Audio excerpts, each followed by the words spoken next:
डाँडा खेलकुद मैदानमा यसभन्दा अगाडि अघिल्लो सरकारले खेलकुद मैदान निर्माण गर्दै थियो।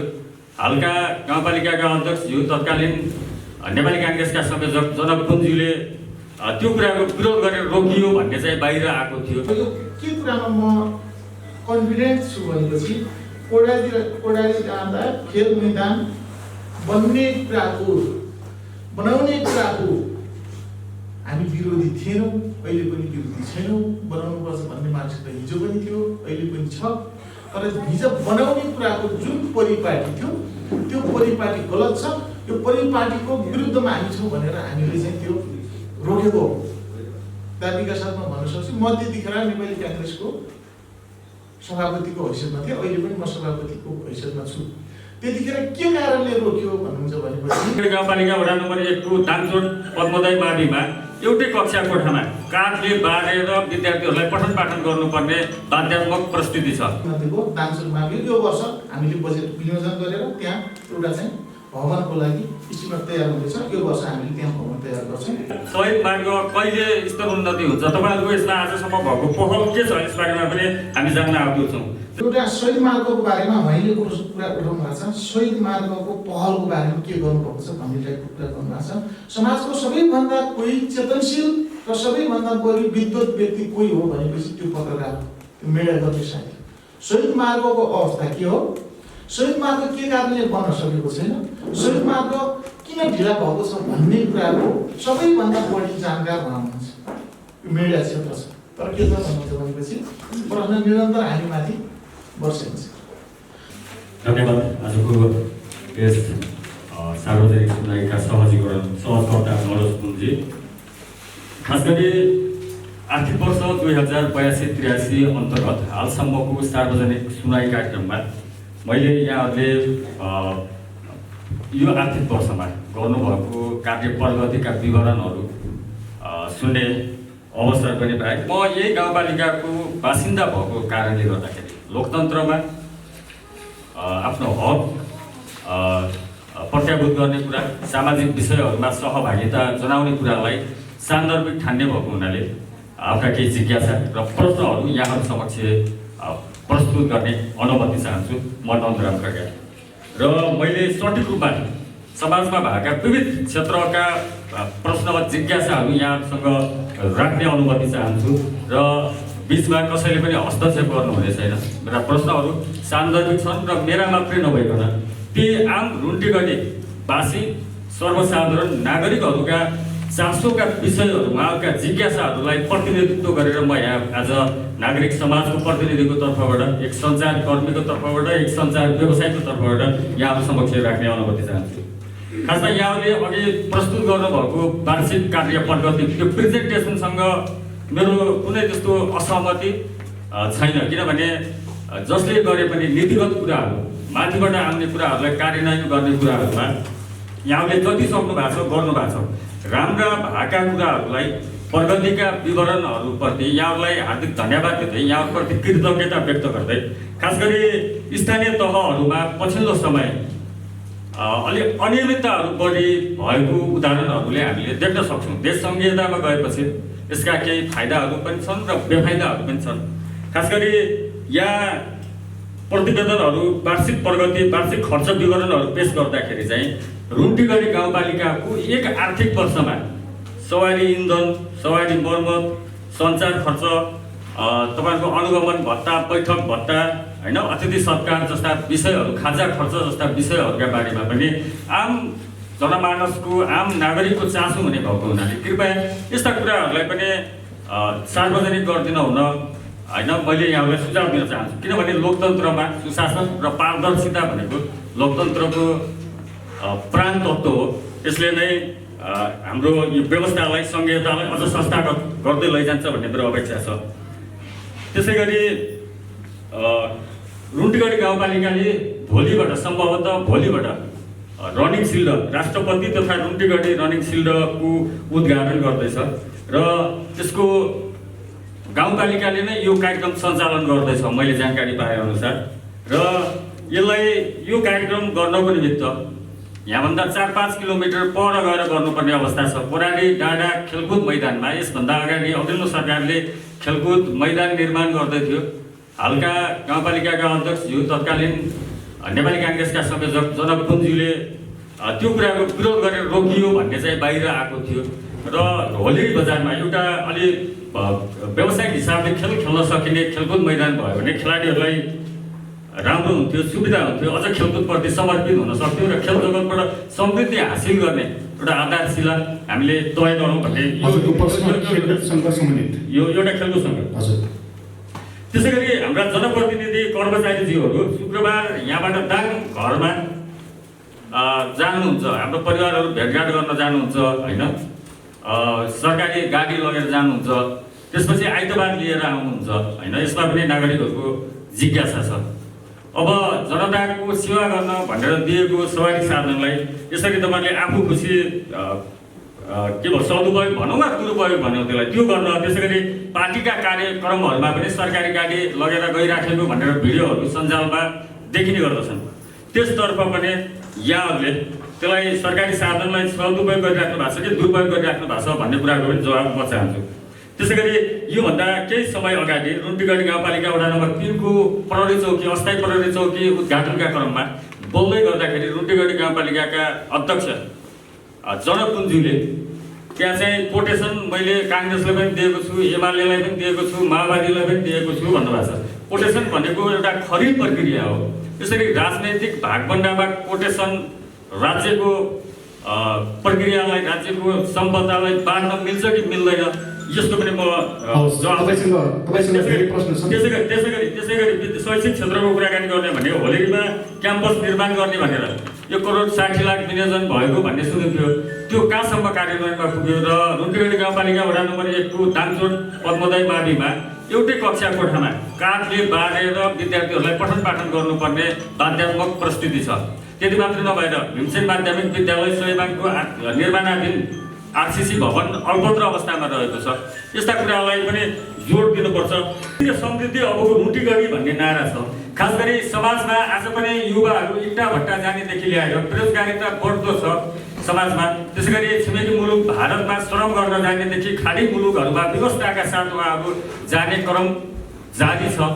स्थानीय स्तरमा रोजगार सिर्जना गर्नको निमित्त सबैभन्दा नजिकको सरकार स्थानीय सरकारले के कस्ता गतिविधिहरू गरेको छ, स्थानीय स्तरमा यो आर्थिक वर्षमा कति युवाहरूलाई स्वरोजगार बनाउन सकेको छ, यो विषयमा पनि युवाहरू सशक्तिकरणका निम्ति युवाहरूलाई आत्मनिर्भर बनाउनको निमित्त तपाईँहरूले के कस्ता खालका कार्यक्रमहरू अगाडि बढाउनु भएको छ, के कस्ता पहल कदमहरू चाल्नु भएको छ, यो कुरालाई पनि तपाईँहरूले जवाब दिनु होला युवाहरूको पक्षमा के गर्नुभयो भनेर। त्यसै गरी शहीद मार्ग निर्वाचनको बेलामा शहीद मार्ग स्तर उन्नतिको पहल गर्ने भनेर घोषणा पत्रहरू विभिन्न दलका थिए। त्यसमा यहाँ हालका स्थानीय सरकारका जनप्रतिनिधिहरू प्रमुख उपप्रमुखज्यूहरूको घोषणा पत्रमा पनि थियो। त्यो कुरा शहीद मार्ग कहिले स्तर उन्नति हुन्छ, तपाईँहरूको यसमा आजसम्म भएको पहल के छ यसबारेमा पनि हामी जान्न आग्रह छौँ। त्यसै गरी गत वर्षको भदौमा 2081 सालको भदौमा रुन्टीगढीमा नेपाल सरकारको कार्यक्रम अनुसार ग्रामीण विद्युत स्थायीकरण कार्यक्रम अन्तर्गत 6-7 ट्रकभन्दा बढी विद्युतका पोलहरू भित्राइएको छ, यहाँ आएको छ, पठाइएको छ भनौँ। तर ती पोलहरू अहिले पनि रुन्टीगढी गाउँपालिका वडा नम्बर 8 को भूभागमा धेरै ठाउँहरूमा अन्धकार छ। रुन्टीगढी 9 को उता हरलधारा कातिना जस्ता दुर्गम क्षेत्रमा पनि विद्युतको पहुँच छैन। 3 नम्बरमा पनि त्यस्ता समस्याहरू छ। ती पोलहरू अब खिया लाग्ने बेला भइसक्यो। वर्षातको समयमा पहिरोले पुरेका तस्बिरहरू पनि हामीले देख्यौँ। ती पोलहरू कहिलेबाट गाडेर विस्तार गरेर रुन्टीगढीलाई उज्यालो रुन्टीगढी बनाउने तपाईँको प्रयास छ, सोच छ, त्यो कुरा पनि स्पष्ट पारिदिनु होला। त्यसै गरी प्राथमिक स्वास्थ्य केन्द्र होलीरी जहाँ 1 करोड 30 लाख रुपियाँ बजेट विनियोजन गरेर गएको आर्थिक वर्षमा यहाँले सडक कालोपत्री भयो स्थानीय सरकारबाट। जे जति भएको छ त्यो राम्रो भएको छ, तर आधा कालोपत्री गरेर आधा किन बाँकी छोडियो। त्यो कारणले गर्दाखेरि वर्षामा हिलो हुने भएको हुनाले साना सवारीहरू बिरामी बोकेर जाने एम्बुलेन्सलाई समेत त्यहाँबाट आवत जावत गर्न गाह्रो भएको छ। त्यो कहिले तपाईँहरूले निर्माण सम्पन्न गर्नुहुन्छ त्यो कुरालाई पनि यहाँले जोड दिनको निम्ति स्पष्ट रूपमा बताइदिनको निम्ति म अनुरोध गर्दछु। त्यसै गरी अब अन्तिममा तपाईँहरूले खास गरिकन यी कुराहरू वार्षिक प्रतिवेदनहरू प्रस्तुत गर्दाखेरि आर्थिक वर्षमा के कति खर्चहरू भएको छन्, सुशासनको क्षेत्रमा के काम गर्नुभएको छ, समाजमा आत्महत्या, हत्या, हिंसा जस्ता कुराहरू बढ्दो अवस्थामा गइराखेका छन्, त्यस्ता कुराहरूलाई न्यूनीकरण गर्नको निमित्त स्थानीय सरकारले के कस्ता पहल गरेको छ, यी कुराहरूलाई पनि अझ के कस्ता पहल रहनेछ, यस्ता कुराहरूलाई पनि सबैमा प्रकाश पारिदिनु हुन हार्दिक अनुरोध गर्दै म मेरो जिज्ञासा यहाँ गर्छु। धन्यवाद। म भोलिको मिडिया प्रणालीमा धन्यवाद आभार व्यक्त गर्न चाहन्छु।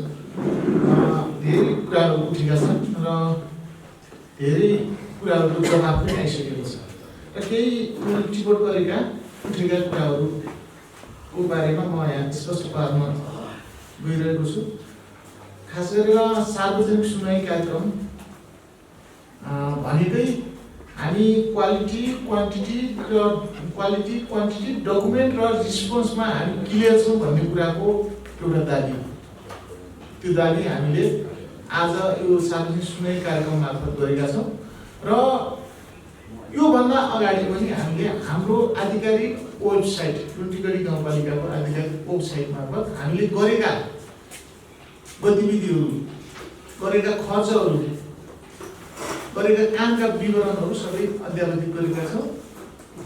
त्यहाँबाट पनि हामी स्पष्ट के हुन सक्छौँ भनेपछि हामीले गरेका सबै किसिमका क्रियाकलापहरू नीतिसँग विधिसँग कानुनसँग छन्, त्यही अनुसार हामीले आफ्ना गतिविधिहरू गरेका छौँ भन्ने कुराहरूको सप्रमाण त्यहाँ हामीले गरेर खोज्यौँ भने पनि हामीले त्यो कुरा जानकारी गराउन चाहन्छौँ। र यो सार्वजनिक सुनवाई कार्यक्रममा धेरै कुराहरू उठेको छ। पहिलो प्रश्नकर्ता हुनुहुन्थ्यो हाम्रो नन्दराम खड्का, भोलि खबरका हाम्रो नन्दराम खड्काले चाहिँ प्रश्न गर्नुभएको थियो। उहाँले 12वटा प्रश्न गर्नुभयो, तर 12 सेकेन्ड पनि यहाँ अड्टिनु भएन। प्रश्न गर्नु अनि उठेर हिँड्नु हो। यो समाजको सबैभन्दा ठुलो रोग हो। यो रोगले समाजले ग्रस्त बनाउँदै गएको छ। ती प्रश्न जे जति प्रश्नहरू छन् ती सबै जनताका प्रश्न भन्ने बुझाइराख्ने र ती प्रश्न गरिसकेपछि त्यो प्रश्नको उत्तर सुन्न सक्ने क्षमता नराख्ने, यो ठुलो रोग हो। यसलाई सुधार्दै जानुपर्छ, त्यो कुरा म राख्न चाहन्छु। र यहाँ उठेका प्रश्नका नन्दरामजीले गरेका 12वटा प्रश्नमध्येको उठेका प्रश्नहरू थिए, तीमध्येको एउटा प्रश्नको हाकिम साहबले उत्तर दिइसक्नु भएको छ न्यूनताको बारेमा। त्यसपछि अर्को छ, उहाँले अर्को दोस्रो नम्बरमा राख्नुभएको सवारी इन्धन खाजा बैठक र भत्ता। सवारी इन्धन खाजा बैठक र भत्ताका बारेमा हामीले अहिलेसम्म यो अब हामी 6 महिनाको रनिङमा छौँ होला, हामीले के कति खाजा खायौँ, के कति बैठक भत्ता लियौँ होइन, अनि के कति सवारी साधन चढ्दाखेरि इन्धन खर्च भयो भन्ने कुराको प्रष्ट रूपमा हामीले विवरण अद्यावधिक गरेका छौँ। हाम्रो इन्धन खर्च यति भयो, हाम्रो सवारी साधनमा यति भयो, त्यसपछि हामीले बैठक भत्ता यति लियौँ होला, खाजा यति लियौँ होला भन्ने कुराहरू प्रष्ट स्पष्ट रूपमा नेपाल सरकारले निर्धारण गरेको मापदण्ड अनुसार, फ्रेम अनुसार, निर्देशिका अनुसार, निर्देशन अनुसार हामीले त्यो कुरा अद्यावधिक गरेको कुरा म जानकारी गराउन चाहन्छु। र त्योभन्दा बढी 1 by 1 उहाँले यदि सोधेको हुन्थ्यो, उहाँले सोध्ने हो, खोज्ने हो भनेपछि हामीसँग लेखा अधिकृत हुनुहुन्छ जग्गु सरले, उहाँको बारेमा त्यो प्रश्नको बारेमा 1 by 1 हामीले बैठक कार्यपालिकाको बैठक यतिवटा बस्यो, यो कार्यपालिका बैठकमा यतिवटा खाजा खाए, यतिवटा कार्यपालिका सदस्य थिए, यति भत्ता गयो भन्ने कुराको स्पष्ट जवाब उहाँले दिन सक्नुहुन्छ। त्यो कुरा म क्लियर गराउन चाहन्छु। अनि अर्को दोस्रो नम्बरमा तेस्रो नम्बरको कुरामा उहाँले कोडाली डाँडा खेल मैदानको बारेमा प्रश्न उठाउनु भएको थियो। म जब निर्वाचित भएर यहाँ आइसकेपछि मलाई निरन्तर रूपमा उठाउने प्रश्नमध्येको एउटा प्रश्न यो हो, जो म यहाँ यो कार्यकाल रहँदा र रहिसके पश्चात पनि यो प्रश्नले मलाई खेदिरहन्छ। तर यो के कुरामा म कन्फिडेन्ट छु भनेपछि कोडाली डाँडा खेल मैदान बनाउने कुराको हामी विरोधी थिएनौँ, अहिले पनि विरोधी छैनौँ। बनाउनुपर्छ भन्ने मान्छे हिजो पनि थियो, अहिले पनि छ। तर हिजो बनाउने कुराको जुन परिपाटी थियो त्यो परिपाटी गलत छ, यो यो परिपाटीको विरुद्धमा हामी छौँ भनेर हामीले चाहिँ त्यो रोकेको। र यो के कुरामा म कन्फिडेन्ट छु भनेपछि हामी 1 by 1 हामीले बैठक भत्ता के कति खाजा खायो, के कति बैठक भत्ता लियौँ, के कति खाजा खायो, के कति दाबीका साथमा भन्न सक्छु म त्यतिखेर नेपाली काङ्ग्रेसको सभापतिको हैसियतमा थिएँ, अहिले पनि म सभापतिको हैसियतमा छु। त्यतिखेर के कारणले रोक्यो भन्नुहुन्छ भनेपछि अब आदेश त सभाको रूपमा त्यतिखेरको प्रमुखज्यूकै थियो होला, केही साथीहरूको थियो होला, कर्मचारी साथीहरू कार्यकर्ता हो, उहाँले अब कसरी गर्न लाग्नुभएको थियो उहाँहरूको विषय हो। प्रत्येक आर्थिक वर्षको 22-23 गते हाम्रो के हुन्छ, खाता बन्द हुन्छ। 24 गते हाम्रो सबै खाताहरू क्लोज हुन्छ। खाता क्लोज भइसकेपछि त्यो खातामा हामीले कुनै पनि किसिमको कारोबार गर्न सक्दैनौँ। अब सबै च्याप्टरहरू बन्द भइसक्छ। च्याप्टर बन्द भइसकेपछि हामी त्यो जुन आर्थिक वर्ष हुन्छ त्यो वर्षमा कुनै पनि किसिमका कामहरूले अगाडि बढाउन सक्ने अवस्थामा हुँदैन। तर त्यो काम त्यतिखेर मलाई लाग्छ 77-78 तिर हुनसक्छ। त्यतिखेर के भयो भन्नुहुन्छ भनेपछि त्यो कोडालीद्वारा खेल मैदान बनाउनको निम्ति 24 गते हाम्रो खाता बन्द हुन्छ। तर उहाँहरूले काम कहिले सुरु गर्नु भने एकैपटक 3वटा डोजर लाउनुभयो, स्क्याल्टर लाउनुभयो, 2-3वटा सक्नु जस्तो लाग्छ। श्रावणको 3 गतेदेखि उहाँहरूले काम सुरु गर्नु। कुन चाहिँ देश दुनियाँमा छ श्रावणको 3 गतेदेखि श्रावणको महिनादेखि काम सुरु गर्ने? हामीले रुन्टीगढी गाउँपालिका हामी नेतृत्वमा आइसकेपछि हामीले त्यसरी काम गरेका छौँ। हाम्रो 24 गते सबै खाता बन्द हुन्छ। 24 गतेभन्दा अगाडि जे जति काम भयो त्यसदेखि हामी कुनै पनि कामहरू हामीले छुँदैनौँ। तर उहाँहरूले गलत गर्नुभयो। त्यो कारणले यो काम उद्देश्य ठिक होला, तर अहिलेको यो जुन चाहिँ परिपाटी छ यो गलत हो, यो हुनुहुन्न भनेर मैले आफै डिफेन्स गरेर त्यो काम रोकेको। दोस्रो वर्ष फेरि बजेट विनियोजन भयो। बजेट विनियोजन भएपछि हामीले त्यो रोकेनौँ। काम गर्ने सवालमा अगाडि बढ्नुभयो। तर अलिकति दूरदृष्टिका साथ, अलिकति लङ लास्टिङ कन्सेप्टका साथमा हाम्रो चाहिँ जानु भएन। नगइसकेपछि के हो भन्नुहुन्छ भने त्यो खेल मैदान, खास गरी खेल मैदान जस्तो रहेन। त्यो 2वटा पाटा बने, एउटा तल्लो पाटा अर्को माथिल्लो पाटा। अब कुनमा खेल खेल्ने हो, एउटामा खेल खेल्ने, अर्को नाच्ने हो अथवा के हो, अब के कन्सेप्टले बन्यो त्यो बारेमा हामीले खासै त्यति धेरै ज्ञान भएन। अहिले हामी निर्वाचित भएर आइसकेपछि अब यो टुङ्गेको त छैन, निर्माणधीन नै हो अथवा के हो भन्ने कुरा बारेमा हामीले यसो अध्ययन गर्दै उहाँहरूले 2वटा पार्ट बनाएर छोड्नुभयो। अब एउटै पार्ट बनाउनको लागि हामी लगानी गर्नु पर्यो, इन्भेस्ट गर्नु पर्यो, बजेट फन्डिङ गर्नु पर्यो। अनि यसो सारसल्लाह गरियो, मोटामोटी कुराहरू उठाउँदै गर्दाखेरि त्यो माथिको फिल्डै खनेर तल फाल्नु पर्यो माटो टोटल्ली। अनि त्यसपछि त्यहाँनिर चाहिँ अलिकति सामुदायिक वनका साथीहरू अनि सामुदायिक वनका मान्छेहरूले चाहिँ फेरि हामीसँग फेरि अलिकति त्यस्तै किसिमको टेराटेर कुरा गर्ने, कुराको सुरुवात गर्नु। सुरुवात गरिसकेपछि हामीले यताबाट पैसा राख्ने, पैसा राखिसकेपछि फेरि त्यो सामुदायिक वन फेरि मुद्दा बोकेर फेरि अख्तियार कहाँ जाने, अनि फेरि अख्तियारको झोला फेरि हामीले बोक्ने। त्यो कारणले गर्दाखेरि त्यो रिस्क किन लिने? हामी लिने पक्षमा छैनौँ नि। यो काम गरेपछि अब यस्तो परिणाम हुन्छ भन्ने कुराको त हामी मोटामोटी अनुमान गर्न सक्छौँ। त्यो अनुमान भइसकेपछि मैले त्यो ठाउँमा खेल मैदान बनाउनको निम्ति मैले उपयुक्त देखेन, उपयुक्त ठानेन। त्यस हिसाबले त्यो ठाउँमा खेल मैदानको लागि थप पैसाको बजेट विनियोजन हुन सकेन, अहिलेसम्म गर्न सकेको अवस्था छैन। त्यहाँको सामुदायिक वनका साथीहरूले, त्यहाँका आम स्थानीय साथीहरूदेखि सबैले चाहिँ सहजीकरण गरेर यहाँ काम गर्दै गर्दाखेरि यो खेल मैदानलाई राम्रो बनाउँदै गर्दाखेरि, बन्ने संरचनाहरू बनाउँदै गर्दाखेरि जे जति यहाँ क्षति हुन्छ ती सबै क्षतिको जिम्मेवारी हामी छ। यी मुद्दामाले जे कुरा आउँछन् त्यो सबै हामी फेस गर्छौँ भनेको कमिटमेन्ट भएको खण्डमा हामीले त्यो काम गर्छौँ भनेर पटक भनिआएका छन्। त्यो कुरा म यो कार्यक्रम मार्फत प्रश्न उठेपछि प्रश्न पार्न चाहन्छु। अर्को छ सरकारी गाडीको दुरुपयोग भन्ने सवालमा प्रश्न उठाउनु भएको छ। डाङ्ग र रोल्पा गर्ने भन्ने कुरा र सदुपयोग र दुरुपयोगको भाषा कसले परिभाषित गर्ने होइन? रुटीगढी गाउँपालिकाका अधिकांश मान्छेहरू, कम्तीमा पनि 60% भन्दा बढी मान्छेहरूको घर र कोर्टको सम्बन्ध छ नाम। त्यस हिसाबले आम रुटीगढीवासीका समस्याहरू दाङमा पनि बल्झेका हुन्छ। हामी अरू बेला अफिस टाइममा हामीले आफ्नो कार्यालय छोडेर बाहिर जाने कुरा गर्छौँ, तर कहिलेकाहीँ शुक्रबार र शनिबारको सन्दर्भ पारेर त्यस्ता कामहरू सल्भ गर्न जानुपर्ने स्थिति पनि हुन्छ। आज मात्र म चिबरगाउँमा यो केस हेरेर आएको, हिजो मात्र बिजुली मेरो एक्सिडेन्ट भएको त्यो हेरेर आएको। अहिले भर्खरै बनाइरहेको थियो त्यो स्कुल अञ्चल अस्पतालको एउटा केस। म अहिले कार्यालय छोडेर जान सक्ने अवस्था छैन, तर शुक्रबार शनिबारको हिसाबले यता कार्यालय पनि बन्द हुने उता भेटघाट पनि हुने हिसाबले सबै किसिमको मेलोमेसो मिलाएर चाँजो बाजो मिलाएर झर्ने गरिन्छ। तर पनि महिनामा 2 पटक बढी भयो भने 3 पटकसम्म जान सकिन्छ, गइएको छ। त्यो हिसाबले जाँदै गर्दाखेरि हाम्रो पनि के परिवारमा तल माथि भएको कारणले पारिवारिक भेटघाट रहने कुरा पनि हो। तर यहाँ चाहिँ सबै टोटल्ली के छ भन्नुहुन्छ भनेपछि खालि चाहिँ परिवार भेट्न गयो भन्ने तरिकाले प्रतिशोधपूर्ण भावनाहरू व्यक्त गर्ने साथीहरू हुनुहुन्छ होइन। यी सबै प्रतिशोधका भावना हुन् भन्ने कुरा मैले बुझेको छु। र त्यो सँगसँगै पार्टीको कार्यक्रममा सरकारी साधनको दुरुपयोग भन्ने टाइपको कुरा गर्नुभएको छ। म एउटा पार्टीको प्रतिनिधि पात्र पनि हुँ, त्यही पार्टीको लिडिङ मैले गर्छु। त्यही पार्टीमा जोडिएका मान्छेहरू मेरा जनता त्यो पनि हुन्, आम सर्वसाधारण जनताहरू ती पनि हुन्। त्यो पार्टीसँग जोडिएका मान्छेहरू मेरा जनताहरू हुन्।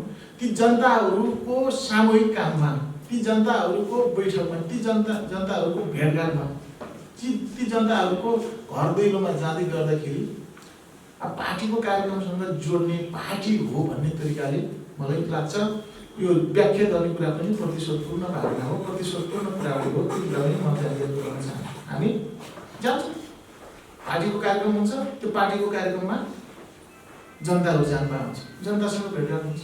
यो पार्टी भन्ने जनतासँग अलग हुन्छ कुनै दुनियाँमा। यो बारेमा धेरै पटक प्रश्न उठ्यो। त्योभन्दा अगाडिका सिडिओ साहब परमानन्द घिमिरेले जवाब दिइसक्नु भएको छ, जवाब उहाँ पाइसक्नु भएको छ, तर प्रश्न उठिरहन्छ। तर यी सबै प्रश्न प्रतिशोधपूर्ण प्रश्न हो। यसको बारेमा मैले धेरै व्याख्या पनि गर्न जरुरी छैन जस्तो लाग्छ। र अर्को कुरा यहाँ अर्को उठेको छ, यो कोटेसनको बारेमा अस्थायी पर्यटन समिति लखनाको एउटा कार्यक्रममा, उद्घाटन कार्यक्रममा अध्यक्षज्यूले चाहिँ यो कोटेसनको बारेमा चाहिँ एमाले काङ्ग्रेस माओवादीले बाँडेर दिएको छु, म बाँड्ने कुरामा मायाछु भनेर भन्नुभयो भन्ने कुराको म बोलेको थिएँ। त्यो सानो क्लिप काटेर बेला बेला हालिरहनु भएको छ, जिस्काइरहनु भएको छ। त्यो कुरा पनि यहाँ उठाउनु भएको छ। यो उठाएको बेलामा म के कुरा स्पष्ट पार्न चाहन्छु भनेपछि कोटेसन नीति विधि कानुनसँग तरिकाले खरिद नियमावली अनुसार वितरण गरिने प्रक्रिया हो। मैले त्यहाँ त छुटाउन त मैले बोल्न त बोले, मैले काङ्ग्रेस एमाले माओवादी मात्रै भनेछु, तर त्यहाँ मैले पत्रकार भन्न छुटाएछु। रुन्टीगढी गाउँपालिकाको कुनै पत्रकारले कोटेसनको काम गरेको छ भने त्यो नन्दराम खड्काले गरेको छ। त्यो नन्दराम खड्काले मैले कोटेसन दिएको छु। यो सार्वजनिक सुनाइ कार्यक्रम मार्फत म यो कुरा जानकारी गराउन चाहन्छु। रुन्टीगढी गाउँपालिकाको 5 नम्बर वडाको भिलेज प्रोफाइल बनाउने बेला उहाँ फाइल पेश भएको थियो, मैले सदर गरेर उहाँले कोटेसन गर्नुपर्छ। अरूलाई प्रश्न गर्ने मान्छेको आफू के कति काममा म अब्बल छु भन्ने कुरा बुझ्न जरुरी छ कि छैन। कोटेसन मार्फत काम गर्ने भन्ने कुरा अपराध हो र खरिद नियमावली उपलब्ध गराएको शुद्ध हो। निर्देशिकाले भनेअनुसार गर्ने पद्धति हो। कोही उपभोक्ता समितिबाट गर्ने होला, कोही सिधै खरिद गर्ने होला, कोही कोटेसनबाट गर्ने होला, कोही इबिट गर्नुपर्ने होला। अनेक किसिमका खरिद नियमावलीका प्रक्रियाहरू छन्, पद्धतिहरू छन्, त्यसअनुसार हामीले गर्ने।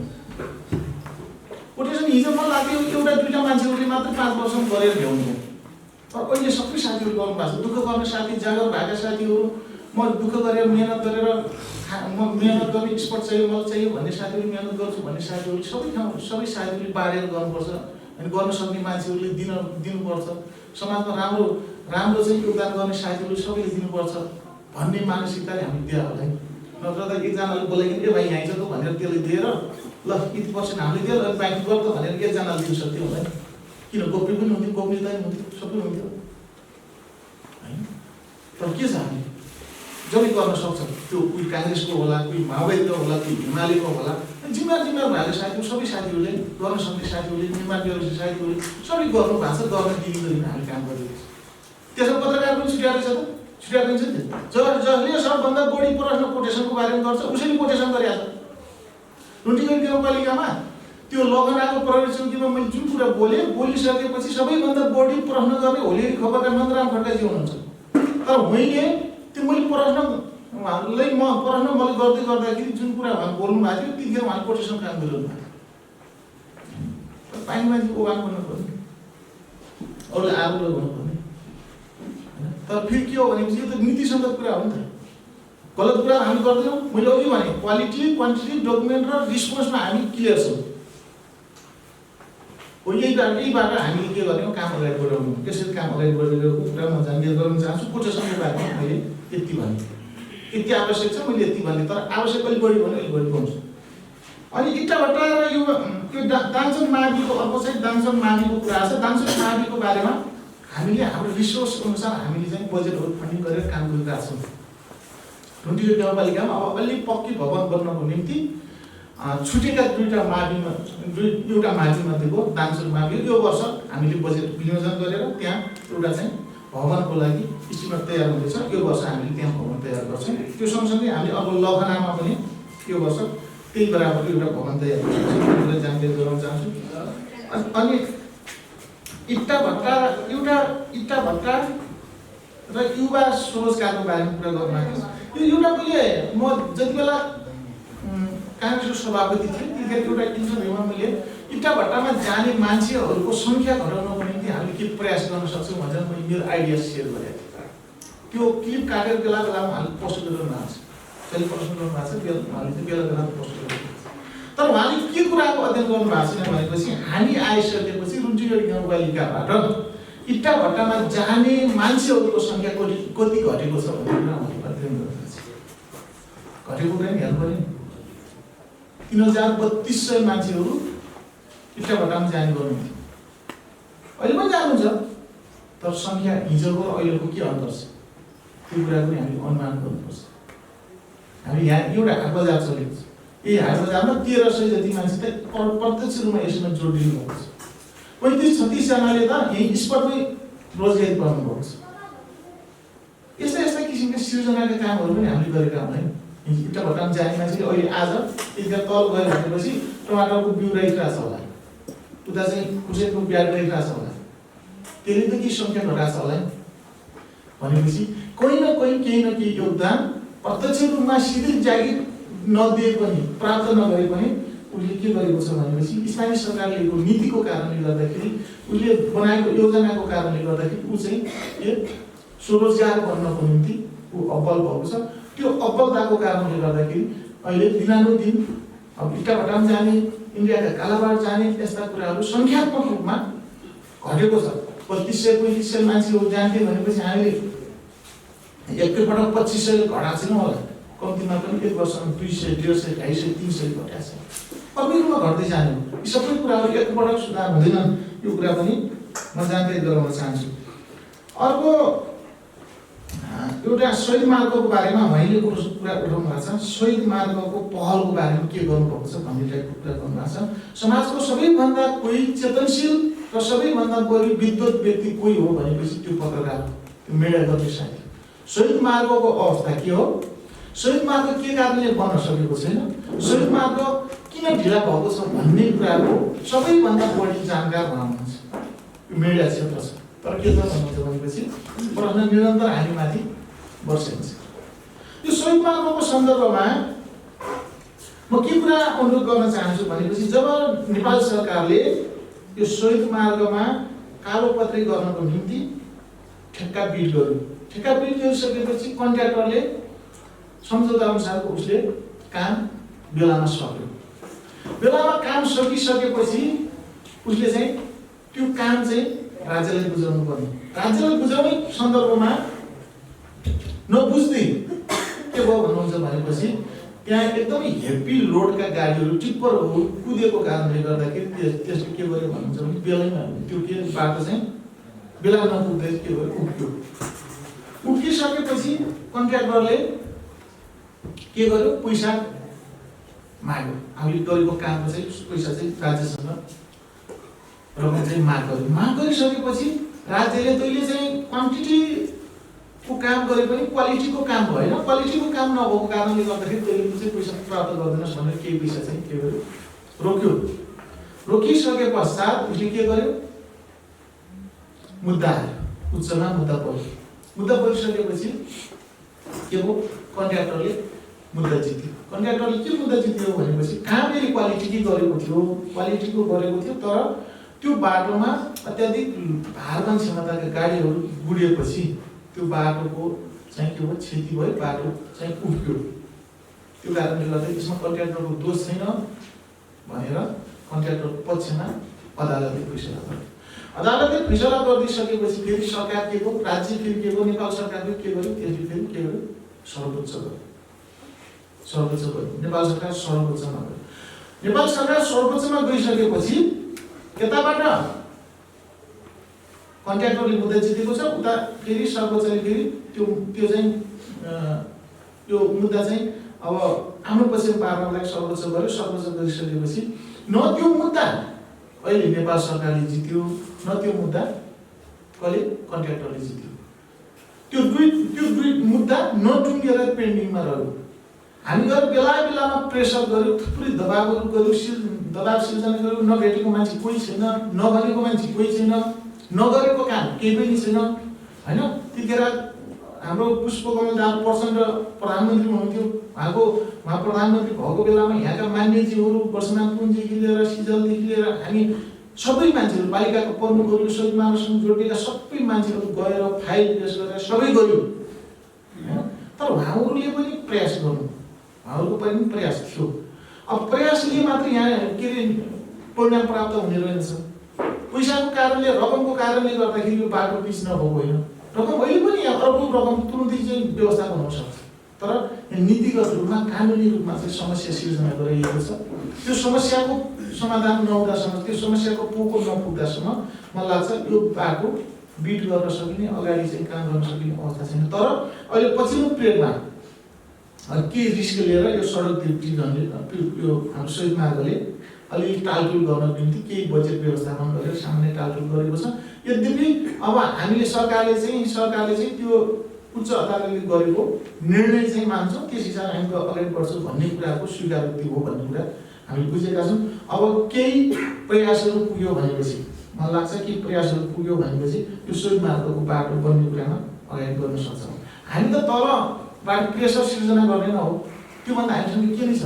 हामीसँग कुनै न त्यतिका धेरै हामीसँग ल्याकत छ, न हामी त्यो पोजिसनका छौँ निर्देशन गरेर काम गर्न सकिने। हामीले अनुरोध गर्ने हो, अनुरोध गर्ने, दबाब सिर्जना गर्ने सवालमा हामीले दबाब सिर्जना गरिरहेको कुरा सबै आम जनताले बुझिरहनु भएको छ।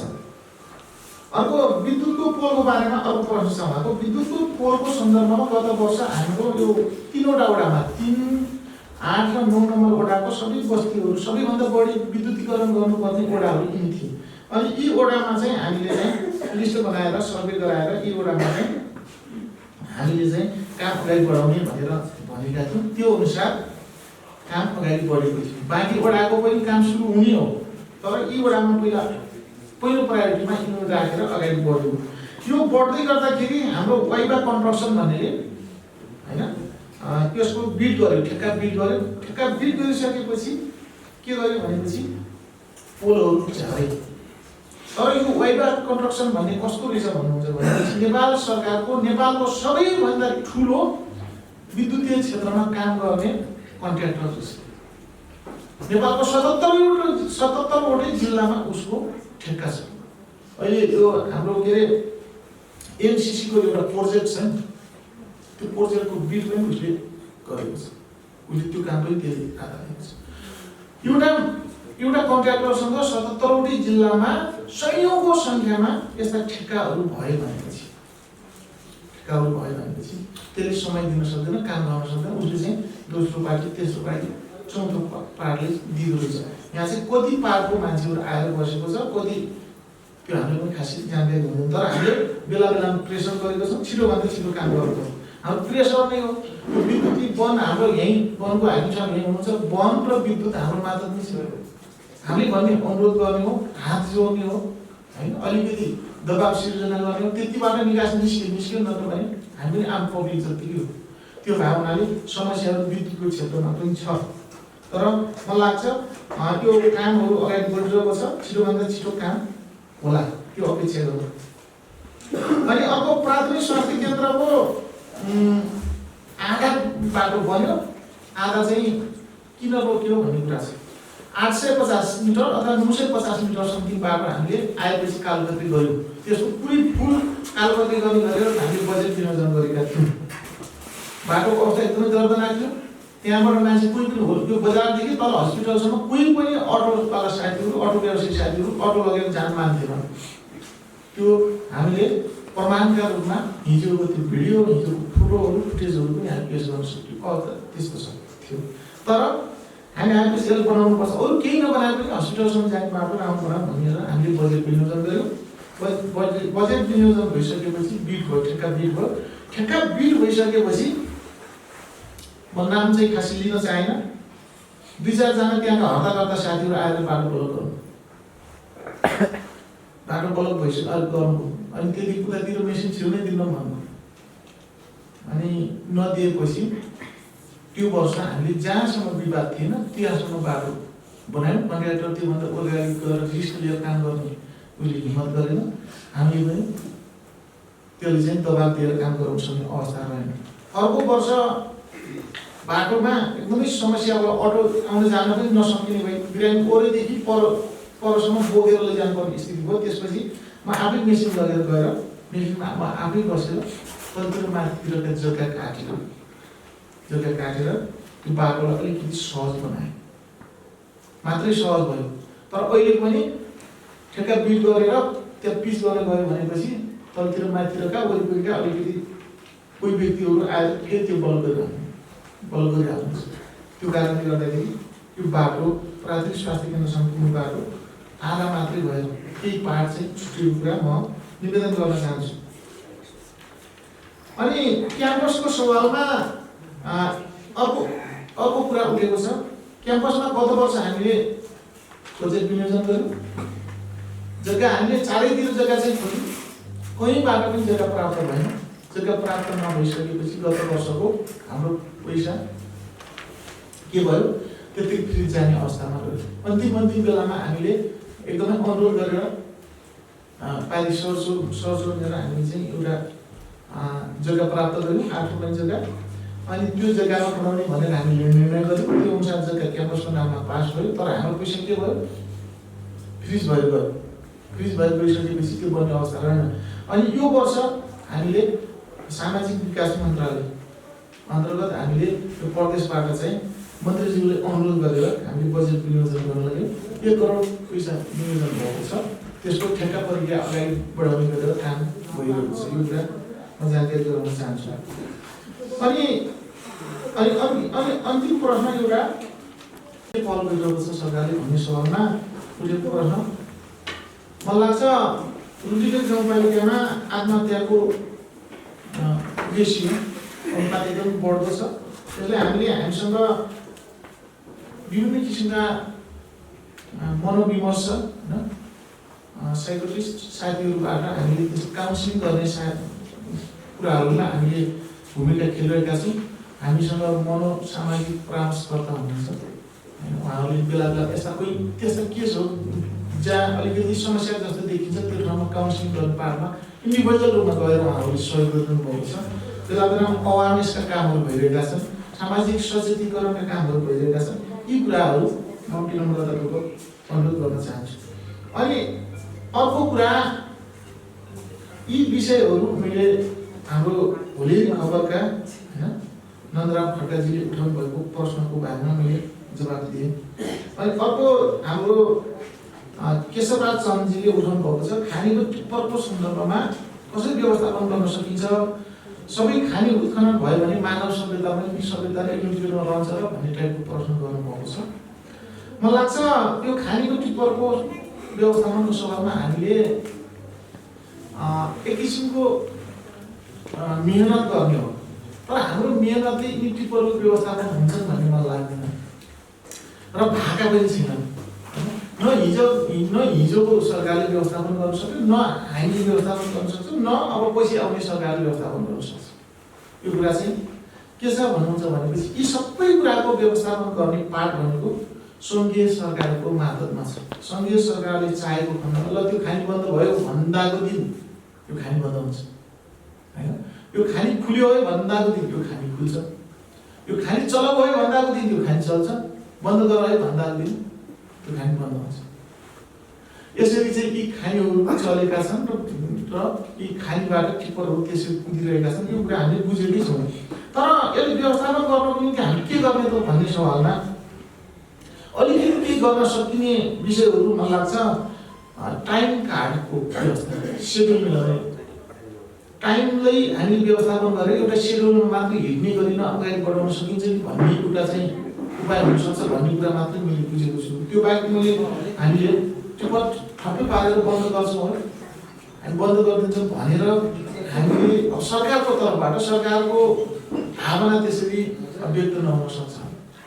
किनकि सरकारले नै, नेपाल सरकारले नै उत्खनन अनुमति दियो, उत्खनन गर्न दियो, त्यहाँबाट ट्रान्सपोर्ट गर्न दियो, बाटोको स्वीकृति दियो, के गर्यो सबै कुराहरू उसले गर्यो। गरिसकेपछि हामीले स्थानीय तहले स्थानीय मार्फतबाट केही पनि खासै प्रयासहरू हुन सक्ने अवस्था छैन। तर यो प्राप्त गर्ने उत्खनन अनुमति प्राप्त गर्ने कुराहरू पनि फेरि के छ भन्नुहुन्छ स्थानीय बासिन्दाको, स्थानीय समुदायको तजबिजको विषय पनि छ, केही जोडिएको पनि छ। हामी आइसके पश्चात त कुनै पनि खानीका लागि कुनै पनि प्रक्रिया अगाडि बढेका छैनन्। त्यो म एकदमै दाबीका साथ दृढतापूर्वक म व्यक्त गर्न चाहन्छु। हामी आइसकेपछि खानीका लागि कुनै पनि प्रक्रिया अगाडि बढेका छैनन्, बढाइएको छैन। त्यसका सबै डकुमेन्टहरू खानी विभागमा गएर तपाईँले अध्ययन गर्न सक्नुहुन्छ। तर हामी आउनुभन्दा अगाडि उन्टिगढी गाउँपालिकामा 7 वटा खानीले चुनढुङ्गा उत्खनन गर्नको निम्ति अनुमति प्राप्त गरिसकेका थिए र 22 वटाले अन्वेषण गर्नको निम्ति, अनुसन्धान गर्नको निम्ति, खोज तलास गर्नको निम्ति उहाँले अनुमति पाउनुभएको थियो। 22 वटाले खोज तलासको अनुमति पाउनुभएको छ, 7 वटाले के गर्नुभएको छ उत्खनन गर्न, खनेर लैजानको निम्ति अनुमति पाइसक्नु भएको छ।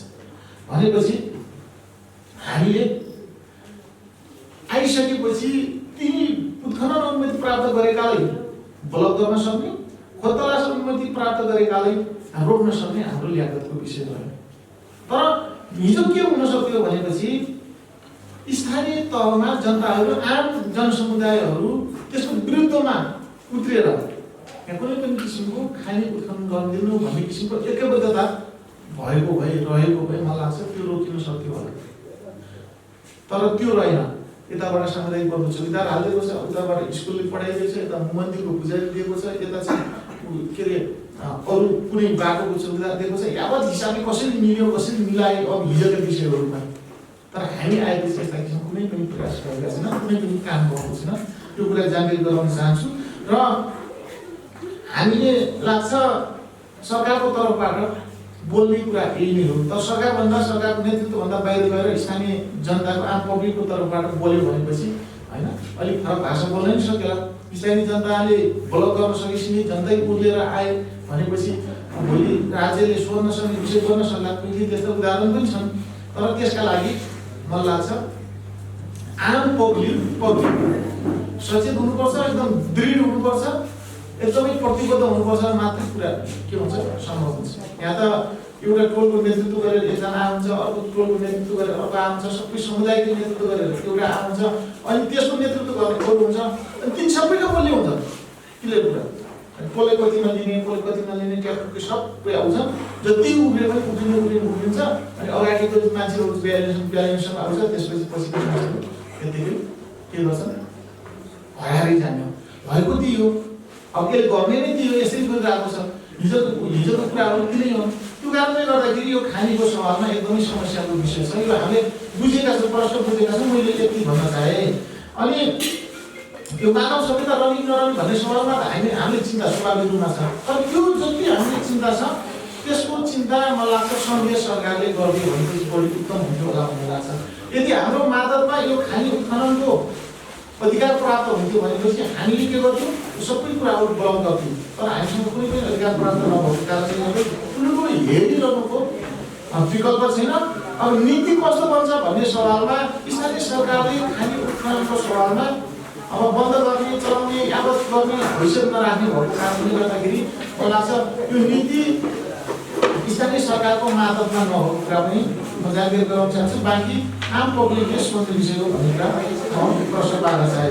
अनि अर्को कुरा उठेको छ एउटा हाम्रो स्पेसल विषयमा भएको छ मानसिक असन्तुलन भएका मान्छेहरूको व्यवस्थापनको सवालमा कुरा उठेको छ। होली एउटा चाहिँ दाङ रोल्पा होइन अनि त्यो सिद्धान्त उता प्युठानसँग अनि यता सल्यानसँग जोडिएको एउटा चाहिँ बजार हो।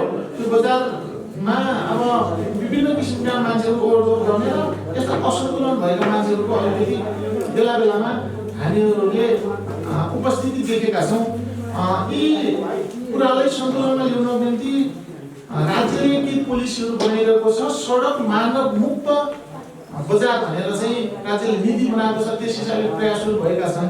तर यी प्रयासहरू मलाई लाग्छ सबै उपलब्धिमूलक भएका छैनन्। तर पनि यसले न्यूनीकरण गर्नुपर्छ। हाम्रो त्यो कुराप्रति ध्यान गम्भीर हुनुपर्छ भन्ने कुरा म जानकारी गराउन चाहन्छु। अर्को हाम्रो एग्रिमलले राख्नुभएको प्रश्न नो पार्किङको कुरा छ। नो पार्किङको बारेमा मैले शिक्षाले बेला बेलामा भनेको छु। एकदमै बढी कडाइका साथ यसले चाहिँ अलिक पार्किङ व्यवस्थापन गर्नु पर्यो भनेर हाम्रो नगर प्रहरी र पुलिस विभाग प्रहरी बिचमा चाहिँ समन्वय भएर यसलाई अगाडि बढाउनुपर्छ। राम्रोसँग चाहिँ व्यवस्थापन गर्नु पर्यो भनेर हामी बेला बेला भनेका छौँ। त्यो कुरामा हामी गम्भीर छौँ। त्यो कुरा राख्न चाहन्छौँ। ज्येष्ठ नागरिक भवनको त्यो एउटा त्यो पार्टीको सवालमा अलिकति समस्या छ भन्ने कुरा छ। बजारको पनि यो समस्या छ। यसले चाहिँ न्यूनीकरण गर्नुको निम्ति हाम्रो चाहिँ पहल कदम हिँड्छ। त्यो जानकारी गराउन चाहन्छु। त्यो फोहोर व्यवस्थापनको कुरा मलाई लाग्छ फोहोर आफ्नो घरमा घर कसरी सफा गर्ने, घर कसरी सफा राख्ने भन्ने बारेमा हाम्रो चिन्ता हुनुपर्छ। बजारमा यी फोहोरहरूको बारेमा अलिकति बजारवासी साथीहरूले पनि ध्यान दिनुपर्छ। बजार व्यवस्थापन समितिले यसले अलिक गम्भीरताका साथ लिनुपर्छ। हामी एउटा नीति बनाइदिने हो, हामी एउटा कार्यक्रम तयार गरिदिने हो। तर बाँकी कार्यान्वयन गर्ने चरणमा कार्यान्वयन गर्ने सन्दर्भमा आम पब्लिक नै हुने भएको कारणले गर्दाखेरि बजारवासी साथीहरू चाहिँ बढी चाहिँ गम्भीर हुनुपर्छ। यो सब्सक्राइब सवाल भन्ने कुरा राख्न चाहन्छु। अनि अर्को एउटा होलेरी लिफ्टिङ खानेपानीको कुरा छ। यो होलेरी लिफ्टिङ खानेपानीले बेला बेलामा एउटा विषय जोडेकै हुन्छ। आजभोलि पनि यो 1 महिना जति भयो करिब यो होलेरी लिफ्टिङ खानेपानी अवरुद्ध भएको तथापि पनि हामीले प्रेसर गरेका छौँ, भनिरहेका छौँ यो उपभोक्ता समितिका साथीहरूलाई। बेला बेलामा हामीले यताबाट फन्डिङ पनि गरेका छौँ। तर मलाई लाग्छ के कुरा पुगेको छैन। हाम्रो अलिकति केही लाभदायी अथवा के हुनसक्छ यो बारेमा म जानकारी लिने कुरा म जानकारी गराउन चाहन्छु। अनि यो बजार अनुगमनको बारेमा उपाध्यक्षले कुरा सुनाउनु भएको छ। अनि त्यो प्राविधिक बस्ती प्राविधिक साथीहरूको बारेमा नि हामीसँग कुरा सुनाउनु भएको छ। वडा कार्यालयको अनुगमनको बारेमा हामी कुरा सुनाइसकेको। अनि रेग्युलरजीले एउटा प्रश्न उठाउनु भएको कुरा होइन अध्यक्षज्यू वडा अध्यक्षज्यू हामीसँग कुरा जोडिसक्नु भएको छ। यो सोललाई होलेरी मोटर बाटोको बारेमा अलिकति समस्या भयो भन्ने कुरा छ। म विनम्रतापूर्वक अनुरोध गर्न चाहन्छु हामीसँग ती के काम गर्ने भन्ने कुराको क्याटेगोरी छ। होलेरी स्वर्गद्वारी अनि त्यो छुट्टै प्युठान सडकले गर्ने कार्यक्रम गर्ने योजना अन्तर्गत छ। त्यसै गरेर होलेरी दहवन कपुरकोटको मिलालबाइन त्यो पनि सङ्घीय सरकारको त्यो प्युठान सडक अन्तर्गत कार्यान्वयन गर्ने कार्यक्रम हो। अनि यो हाम्रो होलेरीदेखि बिजुली जोड्ने बाटो पनि त्यही शीर्षक अन्तर्गतको छ। र होलेरी दाङ शहीदमार्गको चाहिँ शहीदमार्ग अन्तर्गत रहनेछ। यी बाटो बाहेकका कामहरूमा मात्रै तिमीले काम गर्नु। अन्यथा चाहिँ कार्यक्रम के हुन्छ भन्नुहुन्छ भनेपछि मिक्स हुन्छ, डुप्लिकेसन हुन्छ। यदि डुप्लिकेसन भयो भने त्यो विरोध हुन्छ। त्यो विरोध हुन नदिने गरेर काम गर्नु भन्ने किसिमको निर्देशन प्राप्त भएको कारणले गर्दाखेरि काम अगाडि बढ्न सकेको छैन। तर पनि हामीले सामान्य सरसफाइ गर्ने काममा हामीले भूमिका लिनुपर्छ भनेर हाम्रो तर्फबाट थोरै भए पनि निष्क्रिय त्यो काम गर्न लागिरहेको कुरा पनि म जानकारी गराउन चाहन्छु।